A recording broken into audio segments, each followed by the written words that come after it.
श्री कृष्ण गोविंद हरे मुरारी, नाथ नारायण वासुदेव।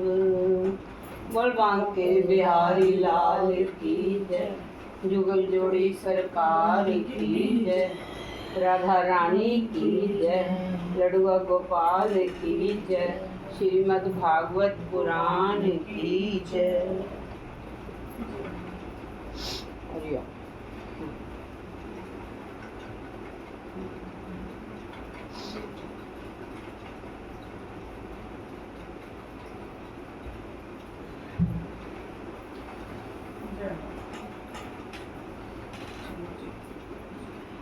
8वां अध्याय,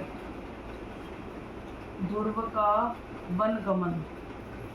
श्री मैत्री जी कहते हैं, शत्रुसूदन, विदुर जी, सनकादि, नारद, ऋषभु, हंस, अरुणि और यति ब्रह्मा जी के इन नैष्ठिक ब्रह्मचारी पुत्रों ने गृहस्थाश्रम में प्रवेश नहीं किया, अतः उनके कोई संतान नहीं हुई। अधर्म भी ब्रह्मा जी का ही पुत्र था। उसकी पत्नी का नाम था मृषा। उसके दंभ नामक पुत्र और माया नाम की कन्या हुई। उन दोनों को निश्रिति ले गया। ये कौन है निश्रिति ले गया? कोई होना बेटा, राक्षस होना, कोई ले गया। क्यों? ना ही। क्योंकि उसके कोई संतान न थी। दंभ और माया से लोभ और निकृति शठता का जन्म हुआ। ये तो बहुत आगे की जिन्होंने बता दी। ब्रह्मा जी के पीढ़ी से सारे दस्ते जाते, ब्रह्मा जी के पुत्र की होया। अधर्म ब्रह्मा जी का पुत्र, उनकी पत्नी मिश्रा और उनके आगे बच्चे दंभ और माया। दंभ और माया इन दोनों को निश्रिति ले गया क्योंकि उसके कोई संतान न थी। दंभ और माया से लोभ और निकृति शठता का जन्म हुआ। फिर उनसे जन्म हुआ आगे। उनसे क्रोध और हिंसा तथा उनसे कली कलह और उसकी बहन दुर्गति गाली उत्पन्न हुई। और दुर्गति और गालियां पैदा हुई। इनका भी जन्म होया। इनका भी जन्म हुआ है। मैं वही तो समझ रही हूँ, इसलिए तो इनका भी राक्षसों से जन्म हुआ है। दंभ और माया से हुआ लोभ और शठता निकृति, और फिर उनसे हुई है आगे क्रोध और हिंसा, तथा उनसे हुआ है कलह और गाली उत्पन्न हुई। ਇਹ ਤਦੇ ਹੀ ਕਹਿੰਦੇ ਨੇ ਨਾ ਵੀ ਘਰ ਚ ਕਲਹ ਕਲੇਸ਼ ਜਿਹੜਾ ਹੈਗਾ ਇੱਕ ਰਾਖਸ਼ੀ ਪ੍ਰਵਿਰਤੀ ਹੈ। ਜਿੱਥੇ ਸਹਿਨਸ਼ੀਲਤਾ ਔਰ ਆਪਣੇ ਚੁੱਪਚਾਂਦ ਹੈਗੀ ਹੈ, ਸਰਲ ਸੁਭਾਅ, ਉੱਥੇ ਸਤਿਯੁਗ ਦਾ ਹੀ ਵਾਸ ਹੈ। ਬਾਕੀ ਤਾਂ ਇਹ ਜਿੱਥੇ ਆ ਗਿਆ ਉੱਥੇ ਹੀ ਸਮਝ ਲਓ ਕਿ ਹੋ ਗਿਆ कलयुग पसारा। साधु शिरोमणे फिर द्रुपति से कली ने भय और मृत्यु को उत्पन्न किया तथा उन दोनों के संयोग से यातना और निरय यानी नरक का जोड़ा उत्पन्न होगा। निष्पाप विदुर जी, इस प्रकार मैंने संक्षेप से तुम्हें प्रलय का कारण रूप यह अधर्म का वंश सुनाया। यह अधर्म का त्याग कराकर पुण्य संपादन में हेतु बनता है। अतएव इसका वर्णन 3 बार सुनकर मनुष्य अपने मन की मलिनता दूर कर देता है। करुनंदन, अब मैं श्री हरि के अंश ब्रह्मा जी के अंश से उत्पन्न हुए पवित्र कीर्ति महाराज स्वयं भू मनु के पुत्रों के वंश का वर्णन करता हूँ। महारानी शतरूपा, पवित्र कीर्ति महाराज स्वयंभू स्वयंभू मनु जेड़ा हैगा ब्रह्मा जी का पुत्र है, ठीक ने। अच्छा। और फिर ਇਹਦੀ पत्नी सी शतरूपा। फिर इन्होंने आगे कितनी औलाद पैदा की थी। अभी भी तो ब्रह्मा जी का पुत्र ही है वो, ऊपर जो आए हैं नाम, वो भी सारी सृष्टि ब्रह्मा जी ने रचाई है। तद ही तो कहते हैं भी अंश तो उन्हीं का ही है, प्रभु का अंश डाल के तो उन्होंने सबको बनाया। पवित्र कीर्ति महाराज स्वयंभू मनु के पुत्रों के वंश का वर्णन करता हूँ। महारानी शतरूपा और उनके पति स्वयंभू मनु से प्रियव्रत और उत्तानपाद, ये 2 पुत्र हुए। भगवान वासुदेव की कला से उत्पन्न होने के कारण ये दोनों संसार की रक्षा में तत्पर रहते थे। उद्दानपाद के सुनीति और सुरुचि नाम की 2 पत्नियां थीं। उनमें सुरुचि राजा को अधिक प्रिय थी। सुनीति जिसका पुत्र ध्रुव था उन्हें वैसी प्रिय नहीं थी। एक दिन राजा उदानपाद सुरुचि के पुत्र उत्तम को गोद में बिठाकर प्यार कर रहे थे। हाँ। उसी समय ध्रुव ने भी गोद में बैठना चाहा, परंतु राजा ने उसका स्वागत नहीं किया। उस समय घमंड से भरी हुई सुरुचि ने अपनी सौत के पुत्र ध्रुव को महाराज की गोद में अनेका यत्न करते देख उनके सामने ही उससे डहा भरे शब्दों में कहा, बच्चे, तू राज सिंहासन पर बैठने का अधिकारी नहीं है, तू भी राजा का ही बेटा है। इससे क्या हुआ? तुझको मैंने तो अपनी कोख में मेरी कोख से नहीं जन्म लिया, नहीं धारण किया। दूजी दी जन्म लट्टा, दो पत्नियां सी ना। हाँ, ब्रह्मा की ਇਹਦੀਆਂ ਉਤਾਨਪਾਦ ਦੀਆਂ। उतारपाद ब्रह्मा के पुत्र। ਉਤਾਨਪਾਦ ਮਨੂ ਦਾ ਪੁੱਤਰ ਸੀ। मनु कौन था? ਮਨੂ ਸਵੰਭੂ ਮਨੂ ਜਿਹੜੇ ਬ੍ਰਹਮਾ ਜੀ ਨੇ ਪੈਦਾ ਕੀਤੇ ਸੀ। अच्छा। ਫਿਰ ਅੱਗੇ ਉਹਦੀ ਵੰਸ਼ਿਸ਼ ਦੱਸ ਰਹੇ हैं ना, ਅੱਗੇ तो ਅੱਗੇ। बहुत लंबी है ये तो। हाँ, फिर ये तो कहाँ याद रहती है, तो जब पढ़ोगे तभी याद रहती है। तुझको मैंने तो अपनी कोख में नहीं धारण किया। हाँ। तू अभी नादान है, तुझे पता नहीं है कि तूने किसी दूसरी स्त्री के गर्भ से जन्म लिया है। दूई पत्नी नहीं कहती, हाँ। दूसरी स्त्री। तभी तो ऐसे दुर्लभ विषय की इच्छा कर रहा है। यदि तुझे राज सिंहासन की इच्छा है तो तपस्या करके परम पुरुष श्री नारायण की आराधना कर और उनकी कृपा से मेरे गर्भ में आकर जन्म ले। श्री मैत्री जी कहते हैं, विदुर जी, जिस प्रकार डंडे की चोट खाकर सांप फुफकार मारने लगता है, उसी प्रकार उसकी सौतेली माँ के कठोर वचनों से घायल होकर ध्रुव क्रोध के मारे लंबी लंबी सांसें लेने लगा। उसके पिता चुपचाप यह सब देखते रहे, मुंह से एक शब्द भी नहीं बोले। तब पिता को छोड़कर ध्रुव रोता हुआ अपनी माता के पास आया। उसके दोनों होठ फड़क रहे थे और वह सिसक कर रो रहा था। सुनीति ने बेटे को गोद में उठा लिया और जब महल के दूसरे लोगों से अपनी सोच सुरुचि की कई हुई बातें सुनी, तब उसे भी बड़ा दुख हुआ। उसका धीरज टूट गया। वह द्वानल से जली हुई बेल के समान शोक से संतप्त होकर मुरझा गई और विलाप करने लगी। सोच की बातें याद आने से उसके कमल सरीखे नेत्रों में आंसू भर आए। उस बेचारी को अपने दुख पारावार का कहीं अंत ही नहीं दिखाई देता था। उसने गहरी सांस लेकर ध्रुव से कहा, बेटा, तू दूसरों के लिए किसी प्रकार के अमंगल की कामना मत कर। जो मनुष्य दूसरों को दुख देता है उसे स्वयं ही उसका फल भोगना पड़ता है। सुरुचि ने जो कुछ कहा ठीक ही है, क्योंकि महाराज को मुझे पत्नी तो क्या दासी स्वीकार करने में भी लज्जा आती है। तूने मुझे मंदभागिनी के गर्भ से ही जन्म लिया है और मेरे ही दूध से तू पला है। बेटा, सुरुचि ने तेरी सौतेली माँ होने पर भी बात बिल्कुल ठीक कही है। अतः यदि राजकुमार उत्तम के समान राज सिंहासन पर बैठना चाहता है तो द्वेष भाव छोड़कर उसी का पालन कर। बस श्री अधोयज भगवान के चरण कमलों की आराधना में लग जा। संसार का पालन करने के लिए सत्व गुण को अंगीकार करने वाले उन श्री हरि के चरणों की आराधना करने से ही तेरे परदादा श्री ब्रह्मा जी को वह सर्वश्रेष्ठ पद प्राप्त हुआ है जो मन और प्राणों को जीतने वाले मुनियों के द्वारा भी वंदनीय है। इसी प्रकार तेरे दादा स्वयंभू मनु ने भी बड़ी बड़ी दक्षिणाओं वाले यज्ञों के द्वारा अनन्य भाव से उन्हीं भगवान की आराधना की थी। तभी उन्हें दूसरों के लिए अति दुर्लभ लौकिक अलौकिक तथा मोक्ष सुख की प्राप्ति हुई। बेटा, तू भी उन भक्त वत्सल्य श्री भगवान का ही आश्रय ले। जन्म मृत्यु के चक्र से छूटने की इच्छा करने वाले मुमुक्षु लोग निरंतर उन्हीं के चरण कमलों के मार्ग की खोज किया करते हैं।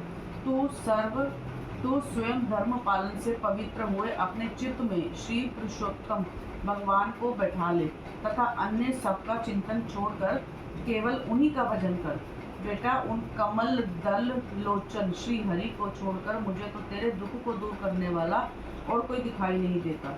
देख, जिन्हें प्रसन्न करने के लिए ब्रह्मा आदि अन्य सब देवता ढूंढते रहते हैं, वे श्री लक्ष्मी जी भी दीपक की भांति हाथ में कमल लिए निरंतर उन्हीं श्री हरि की खोज किया करती है। श्री मैत्री जी कहते हैं, माता सुनीति ने जो वचन कहे वे अभिष्ट वस्तु की प्राप्ति का मार्ग दिखलाने वाले थे।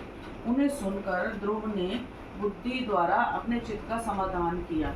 इसके बाद वे पिता के नगर से निकल पड़े। यह सब समाचार सुनकर और ध्रुव क्या करना चाहता है, इस बात को जानकर नारद जी वहां आए। उन्होंने ध्रुव के मस्तक पर अपना पाप नाशक कर कमल फेरते हुए मन ही मन विस्मित होकर कहा, अहो क्षत्रियों का कैसा अद्भुत तेज है, वे थोड़ा सा भी मान भंग नहीं सह सकते। देखो अभी तो यह नन्हा सा बच्चा है, तो भी इसके हृदय में सौतेली माता के कटु वचन भर कर गए हैं। तत्पश्चात नारद जी ने ध्रुव से कहा, बेटा अभी तो तू बच्चा है, खेल कूद में ही मस्त रहता है। हम नहीं समझते कि इस उम्र में किसी बात से तेरा सम्मान या अपमान हो सकता है। यदि मुझे माना अपमान का विचार ही हो तो बेटा असल में मनुष्य के असंतोष का कारण मोह के सिवा और कुछ नहीं है। संसार में मनुष्य अपने कर्मानुसार ही मान सम्मान अपमान या दुख सुख आदि को प्राप्त होता है। तात भगवान की गति बड़े विचित्र है, इसीलिए उस पर विचार करके बुद्धिमान पुरुष को चाहिए कि देववश उसे जैसी भी परिस्थिति का सामना करना पड़े उसी में संतुष्ट रहे। अब माता के उपदेश से तू योग साधन द्वारा जिन भगवान की कृपा प्राप्त करने चला है, मेरे विचार से साधारण पुरुषों के लिए उन्हें प्रसन्न करना बहुत ही कठिन है। योगी लोग अनेकों जन्मों तक अनासक्त रहकर समाधि योग के द्वारा बड़ी बड़ी कठोर साधनाएं करते रहते हैं, परंतु भगवान के मार्ग का पता नहीं पाते। इसलिए तू यह व्यर्थ का हट छोड़ दे और घर लौट जा। बड़ा होने पर जब परामर्श साधन का समय आवे तब उसके द्वारा प्रयत्न कर लेना। विधाता के विधान के अनुसार सुख दुख जो कुछ भी प्राप्त हो उसी में चित्त को संतुष्ट करना चाहिए। यो करने वाला मनुष्य मोहमय संसार से पार हो जाता है। मनुष्य को चाहिए कि अपने से अधिक गुणवान को देखकर प्रसन्न हो, जो कम गुण वाला हो उस पर दया करे और जो अपने समान गुण वाला हो उससे मित्रता का भाव रखे। योग करने से उसे दुख कभी नहीं दबा सकते। ध्रुव ने कहा, भगवान सुख दुख से जिनका चित्त चंचल हो जाता है उन लोगों के लिए आपने कृपा करके शांति का यह बहुत अच्छा उपाय बतलाया है, परंतु मुझ जैसे अज्ञानियों की दृष्टि यहाँ तक नहीं पहुँच पाती। इसके सिवा मुझे घोर क्षत्रिय स्वभाव प्राप्त हुआ है, अतएव मुझ में विनय का प्राय अभाव है। सुरुचि ने अपने कटु वचन रूपी बाणों से मेरे हृदय को विदीर्ण कर डाला है, इसीलिए उसमें आपका यह उपदेश नहीं ठहर पाता। ब्राह्मण, मैं उस पद पर अधिकार करना चाहता हूँ जो त्रिलोकी में सबसे श्रेष्ठ है और जिस पर मेरे बाप दादे और दूसरे कोई भी आरूढ़ नहीं हो सकते।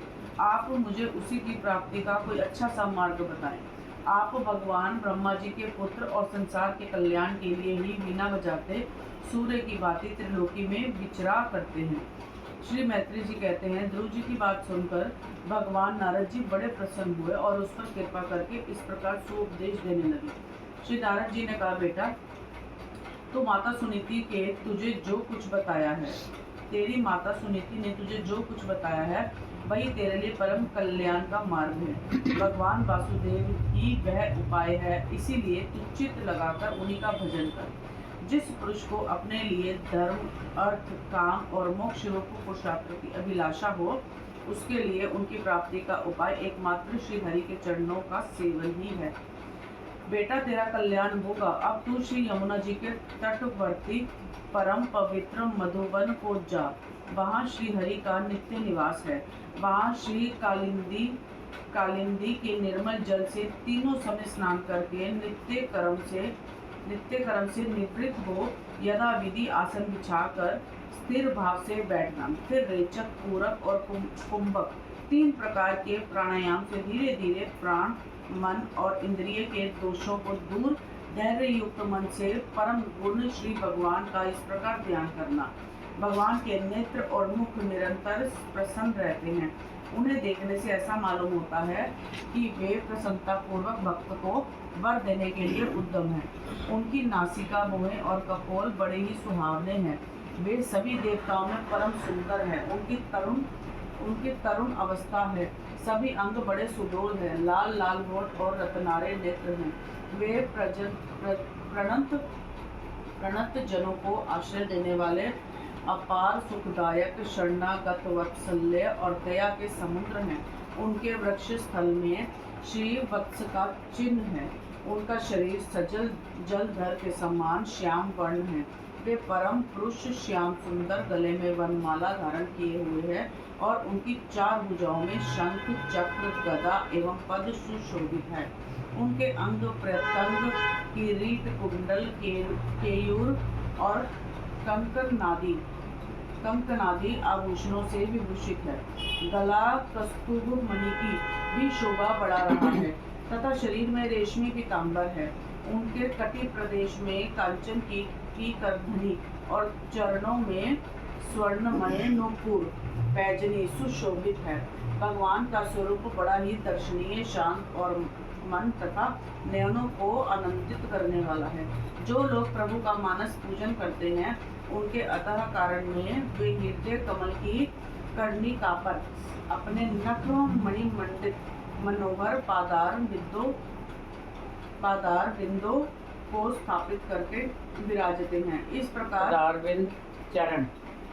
पदारविंद चरण को स्थापित करके विराजते हैं। इस प्रकार धारणा करते करते जब चित्त स्थिर और एकाग्र हो जाए तब उन वरदायक प्रभु का मन ही मन इस प्रकार ध्यान करें कि वे मेरी और अनुराग भरी दृष्टि से निहारते हुए मंद मंद मुस्कुरा रहे हैं। भगवान की मंगलमयी मूर्ति का इस प्रकार निरंतर ध्यान करने से मन शीघ्र ही परमानंद में डूबकर तल्लीन हो जाता है और फिर वहां से लौटता नहीं। राजकुमार, इस ध्यान के साथ जिस परम गुहम मंत्र का जाप करना चाहिए वह भी बतलाता है, सुन। इसका 7 बार जाप करने से मनुष्य आकाश में विचरने वाले सिद्धों का दर्शन कर सकता है। क्या मतलब? आकाश में विचरने वाले सिद्धों का दर्शन कर सकता है। सिद्ध यही, जैसे ये नहीं आकाश में विचर रहे, इसी तरह और देवी देवता जो विचरण करते हैं तो उनको भी देख पाएगा। वह मंत्र है ओम नमो भगवते वासुदेवाय, षोडश मंत्र। हाँ, वही वाला ही है। ओम नमो भगवते वासुदेवाय। किस देश और किस काल में कौन वस्तु उपयोगी है, इसका विचार करके बुद्धिमान पुरुष को इस मंत्र के द्वारा तरह तरह की सामग्रियों से भगवान की दिव्यमयी पूजा करनी चाहिए।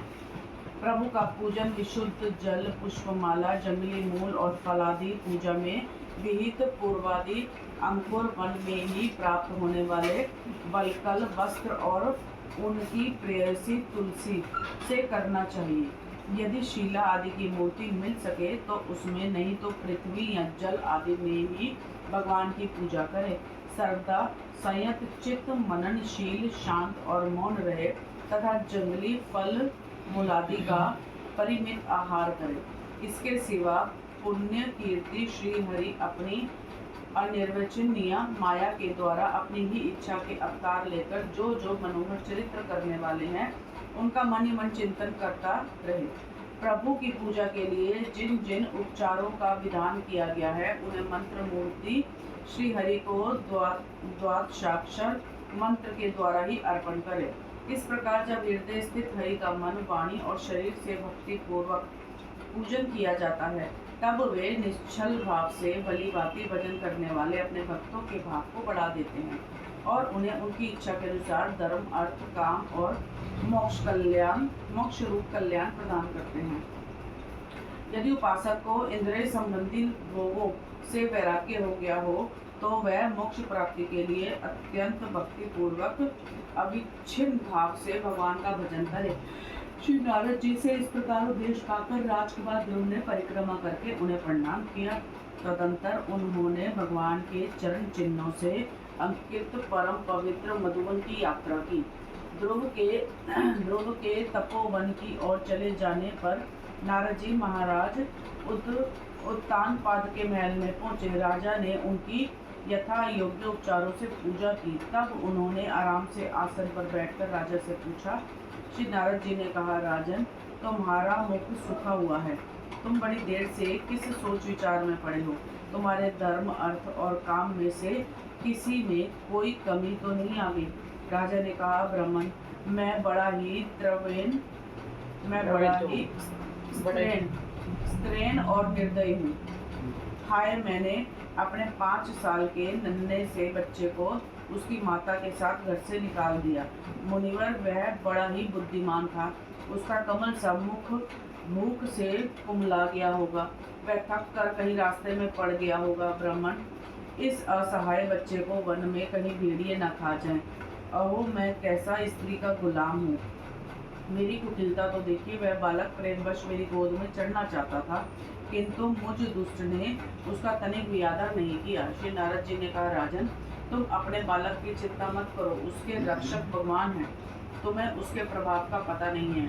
उसका यश सारे जगत में फैल रहा है। वह बालक बड़ा समर्थ है।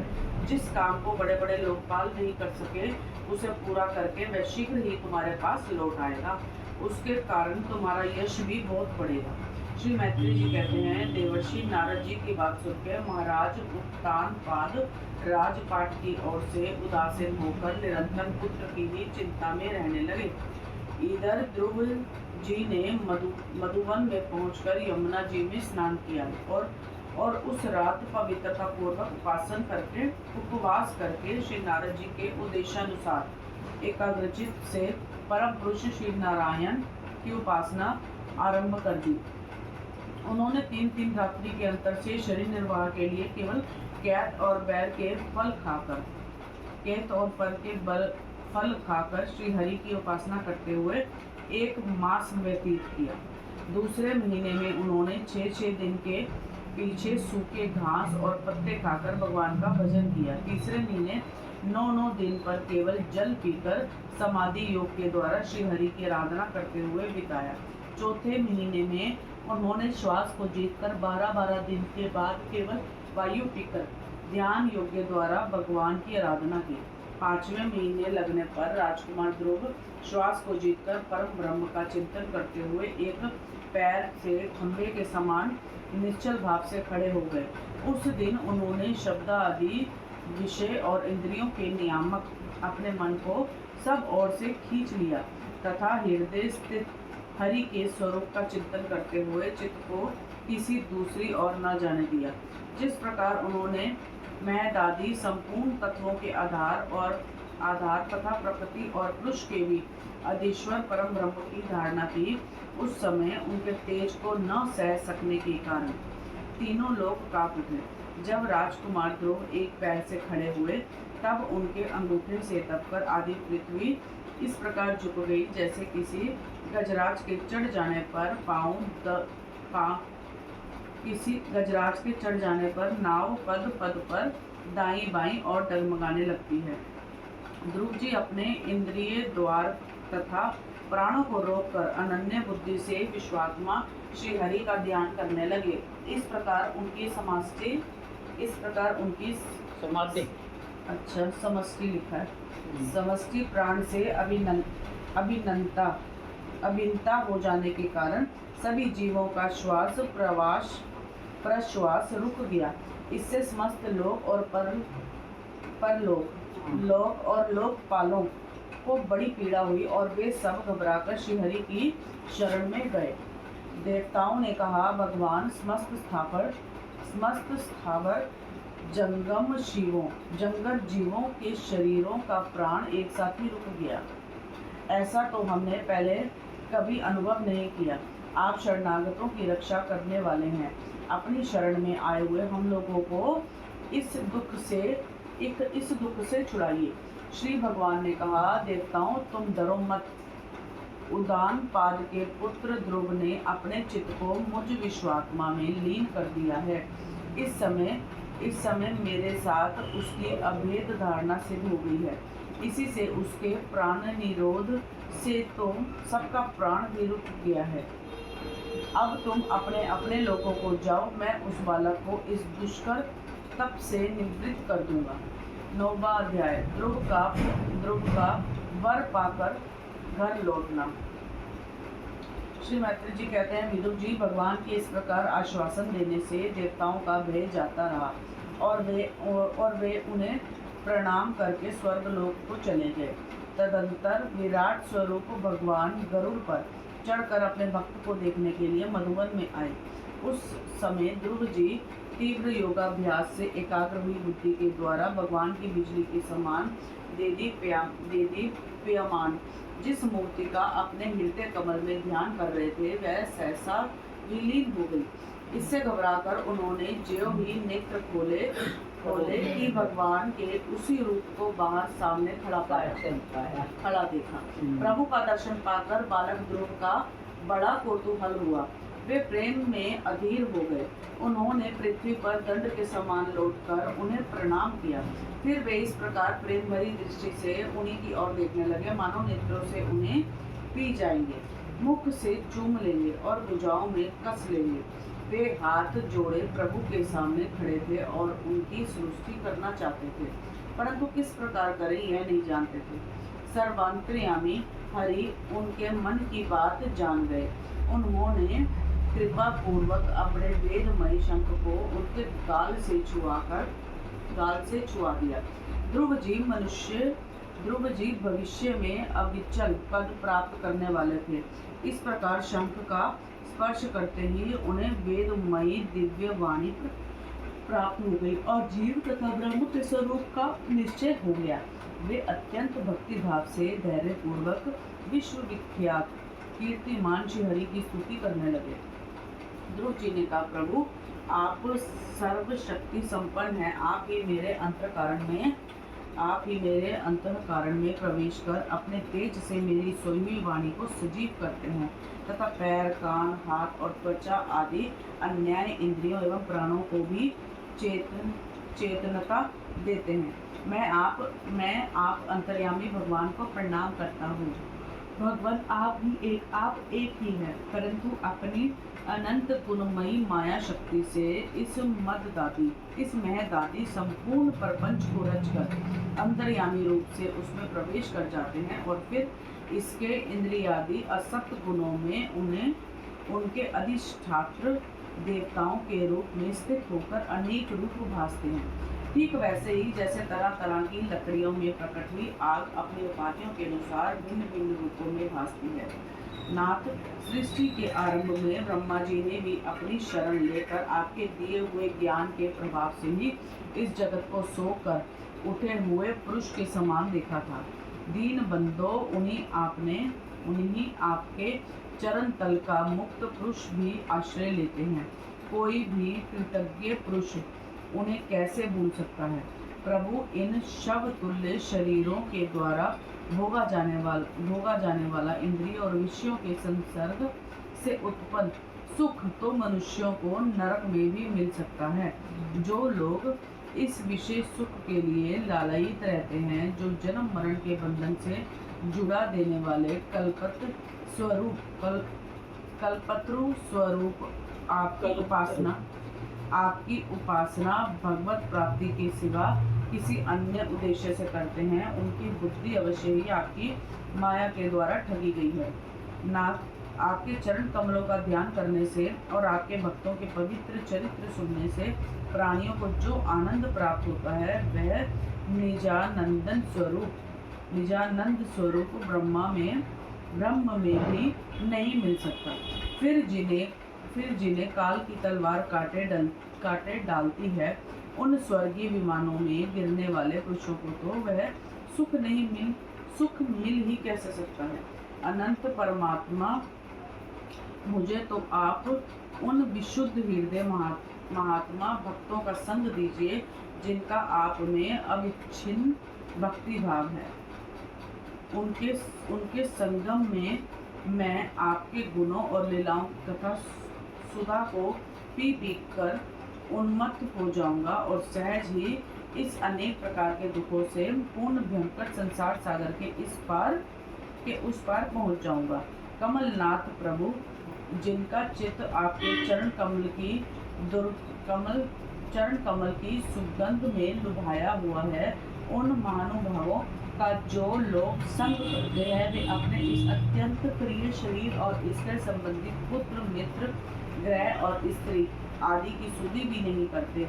अजन्मा परमेश्वर, मैं तो पशु, वृक्ष, पर्वत, पक्षी, सब प्राणी, रेंगने वाले जंतु, देवता, दैत्य और मनुष्य आदि से परिपूर्ण तथा मैं दादी अनेकों कारणों से संपादित आपके इस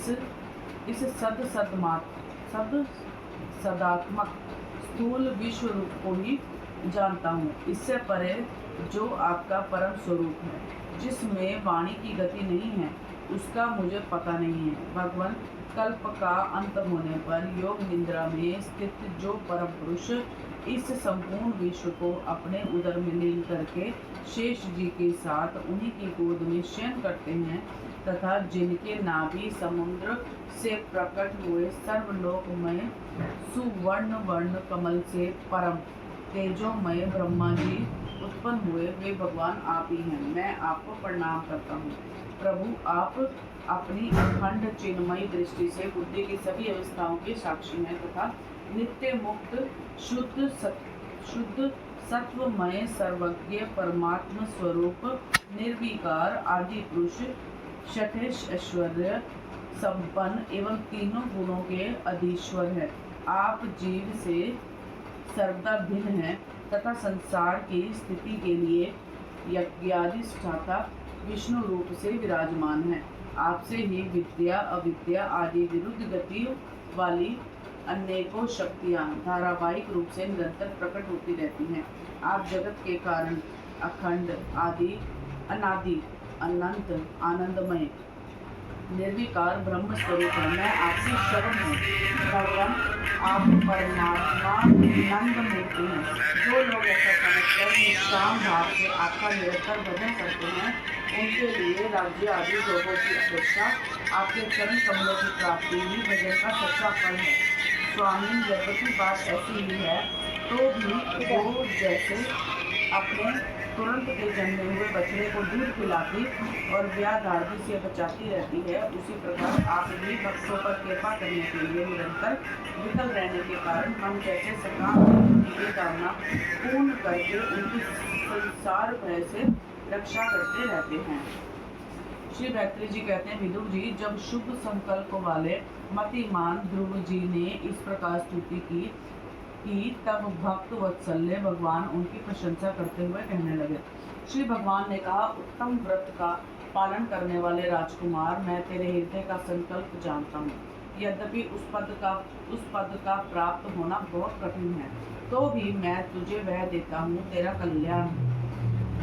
भद्र, जिस तेजोमय अविनाशी लोक को आज तक किसी ने प्राप्त नहीं किया, जिसके चारों ओर ग्रह नक्षत्र और तारा गण रूप ज्योतिष ध्रुव तारा ध्रुव देवता तारा मंडल का राज, हाँ, नक्षत्र तारागण रूप ज्योतिष चक्र उसी प्रकार चक्कर काटता रहता है, जिस प्रकार मेढी के चारों ओर डबरी के बैल घूमते रहते हैं। अवान्तर कल्प प्रयत्न रहने वाले अन्य लोगों का नाश हो जाने पर भी जो स्थिर रहता है तथा तारागण के सहित धर्म, अग्नि, कश्यप और शुक्र आदि नक्षत्र एवं सप्त ऋषिगण जिसकी प्रदक्षिणा किया करते हैं, वह दुर्वलोक मैं तुझे देता हूँ। यहाँ भी जब तेरे पिता तुझे राज सिंहासन देकर वन को चले जाएंगे, तब तू 36,000 वर्ष तक धर्म पूर्वक पृथ्वी का पालन करेगा। तेरी इंद्रियों की शक्ति ज्यों की त्यों बनी रहेगी। आगे चलकर किसी समय तेरा भाई उत्तम शिकार खेलता हुआ मारा जाएगा, तब उसकी माता सुरुचि पुत्र प्रेम में पागल होकर उसे वन में खोजती हुई दावानल में प्रवेश कर जाएगी। अग्नि में प्रवेश कर जाएगी। दावानल अग्नि में प्रवेश कर जाएगी। अग्नि में प्रवेश कर जाएगी। यज्ञ मेरी प्रिय मूर्ति है। तू अनेकों बड़े बड़ी दक्षिणाओं वाले यज्ञों के द्वारा मेरा यजन करेगा तथा यहाँ उत्तम उत्तम भोग कर अंत में मेरा ही स्मरण करेगा।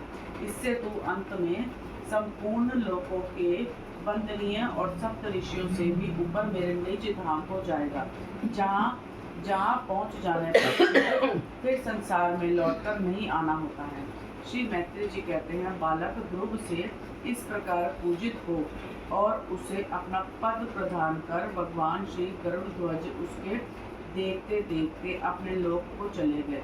प्रभु की चरण सेवा से संकल्पित वस्तु प्राप्त हो जाने के कारण यद्यपि ध्रुव जी का संकल्प तो निवृत्त हो गया, किंतु उनका चित्त विशेष प्रसन्न नहीं हुआ। फिर वे अपने नगर को लौट गए। विदुर जी ने पूछा, ब्राह्मण, मायापति श्री हरि का परम पद तो अत्यंत दुर्बल है और मिलता भी उनके चरण कमलों की उपासना से ही है।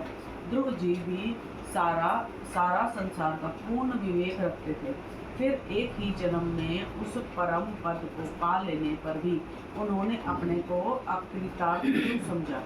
श्री मैत्री जी ने कहा, ध्रुव जी का हृदय अपनी सौतेली माता के बागबानों से बिंद गया था तथा वर मांगने के समय भी उन्हें उनका स्मरण बना हुआ था। उसी से उन्होंने मुक्तिदान श्री हरि से मुक्ति नहीं मांगी।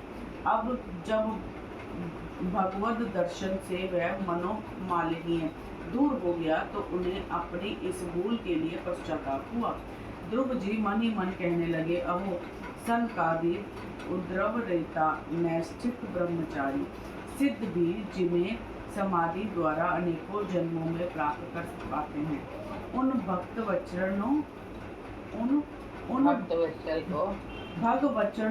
भगवचरणों की छाया को मैंने 6 महीने में ही पा लिया, किंतु चरणों की छाया को 6 महीने में पा लिया, किंतु चित्त में दूसरी वासना रहने के कारण मैं फिर उनसे दूर हो गया। अहो मुझ मदभाग्य की मूर्खता को देखो, मैंने संसार पाश को काटने वाले प्रभु के पाद पदों में पहुंचकर भी उनसे नाशवान वस्तु की ही याचना की। देवताओं को स्वर्ग भोग के बाद फिर नीचे गिरना होता है, इसीलिए वे मेरी भगवत प्राप्ति रूप उच्च स्थिति को सहन नहीं कर सकते। अतः उन्होंने ही मेरी बुद्धि को नष्ट कर दिया। तभी तो मुझे दुष्ट ने नारद जी को यथार्थ बात भी स्वीकार नहीं की। यद्यपि संसार में आत्मा के सिवा दूसरा कोई भी नहीं है, तथापि सोया हुआ मनुष्य जैसे स्वप्न में अपने ही कल्पना किए हुए प्रदादि से डरता है, उसी प्रकार मैंने भी भगवान की माया से मोहित होकर भाई को ही शत्रु मान लिया और व्यर्थ ही द्वेष रूप हार्दिक रोग से जलने लगा, जिन्हें प्रसन्न करना अत्यंत कठिन है। उन्हीं विश्वात्मा श्री हरि को तपस्या द्वारा प्रसन्न करके मैंने जो कुछ मांगा है वह सब व्यर्थ है। ठीक उसी तरह जैसे गतायु पुरुष के लिए चिकित्सा व्यर्थ होती है, और मैं बड़ा भाग्यहीन हूँ। संसार बंधन का नाश करने वाले प्रभु से मैंने संसार ही मांगा, मैं बड़ा ही पुण्यहीन हूँ। जिस प्रकार कोई कंगला किसी चक्रवर्ती सम्राट को प्रसन्न करके उससे कुश रहित चावलों की कनी मांगे, उसी प्रकार मैंने भी आत्मानंद प्रदान करने वाले श्री हरि से मूर्खता वश व्यर्थ का अभिमान बढ़ाने वाले उच्च पदादि ही मांगे हैं। श्री मैत्री जी कहते हैं, तात तुम्हारी तरह जो लोग श्री मुकुंद पादारविंद मकरंद के ही मधुकर हैं, जो निरंतर प्रभु की चरण रज का ही सेवन करते हैं और जिनका मन अपने आप आई हुई सभी परिस्थितियों में संतुष्ट रहता है, वे भगवान से उनकी सेवा के सिवाय उनके लिए और कोई भी पदार्थ नहीं मांगते। इधर जब राजा उत्पादनपाद ने सुना कि उनका पुत्र ध्रुव घर लौट रहा है, तो उन्हें इस बात पर वैसे ही विश्वास नहीं हुआ जैसे कोई किसी के यमलोक से लौटने की बात पर विश्वास न करे। उन्होंने यह सोचा कि मुझ अभागे का ऐसा भाग्य कहाँ, परंतु फिर उन्हें देवर्षि नारद की बात याद आ गई। इससे उनका इस बात में विश्वास हुआ और वे आनंद के वेग से अधीर हो गए। उन्होंने अत्यंत प्रसन्न होकर यह समाचार लाने वाले को एक बहुमूल्य हार दिया।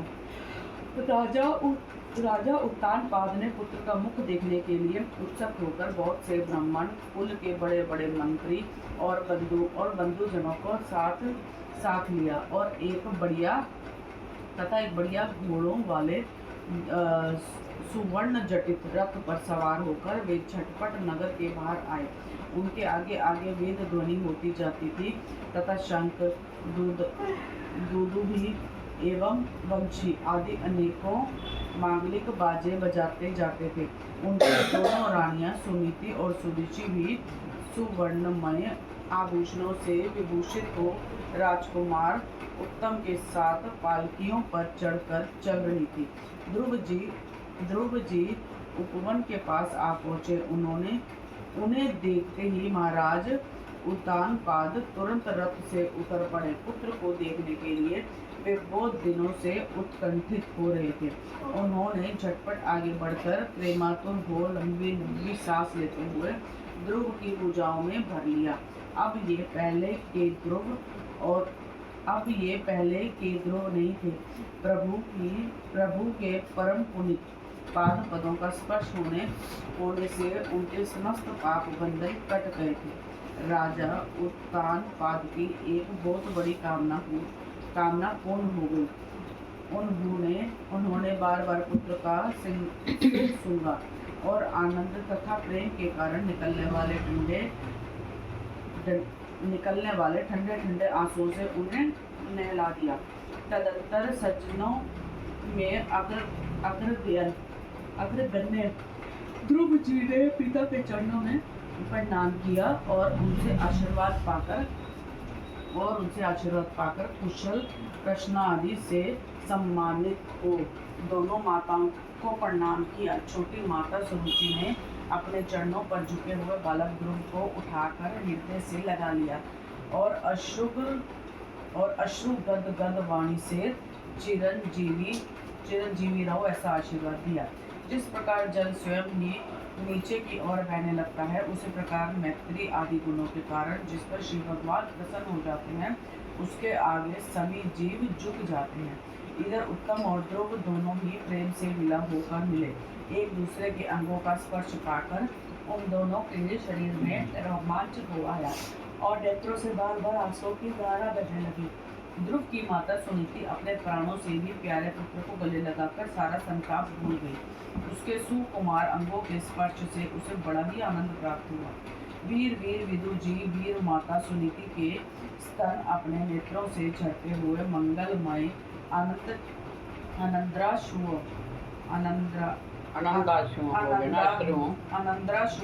से भीग गए और उनसे बार बार दूध बहने लगा। इस समय पूर्ववासी लोग उनकी प्रशंसा करते हुए कहने लगे, महारानी जी, आपका लाल बहुत दिनों से खोया हुआ था, सौभाग्यवश अब वह लौट आया है। यह हम सबका दुख दूर करने वाला है, बहुत दिनों तक भूमंडल की रक्षा करेगा। आपने अवश्य ही शरणागत भय भजन श्री हरि की उपासना की है। उनका निरंतर ध्यान करने वाले वीर पुरुष परम दुर्जय मृत्यु को भी जीत लेते हैं।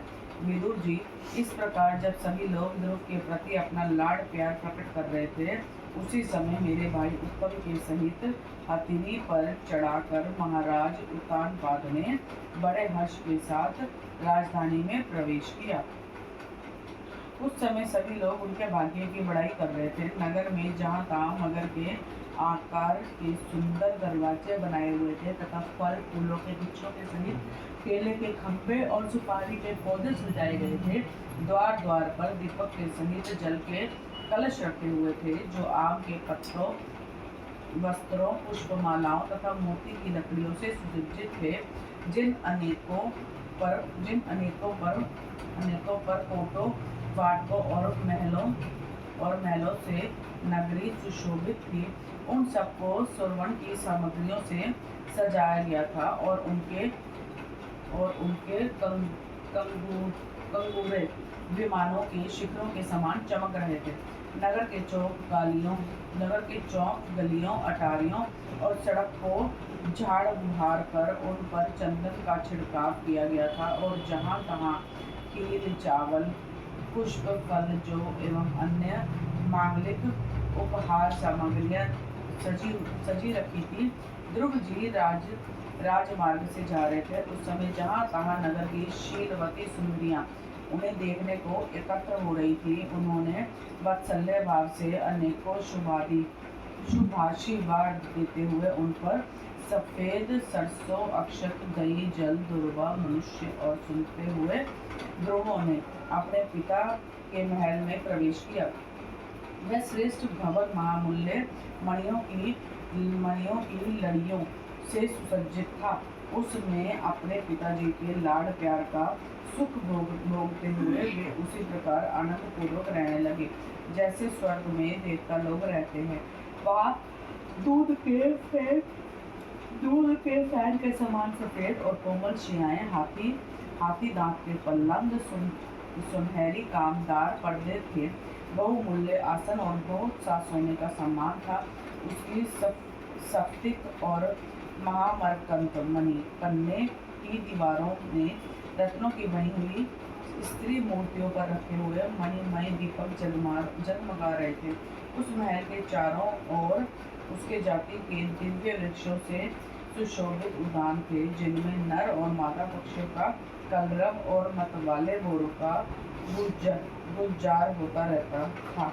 उन बगीचों में वैदुर्य मणि पुखराज की सीढ़ियों से सुशोभित बावलियां थी, जिनमें लाल, नीले और सफेद रंग के कमल खिले रहते थे तथा हंस, कारंडव, चकवा एवं सारस आदि पक्षी क्रीड़ा करते रहते थे। राजश्री उत्तानपाद ने अपने पुत्र अति अद्भुत प्रभाव की बात देवर्षि नारद से पहले ही सुन रखी थी।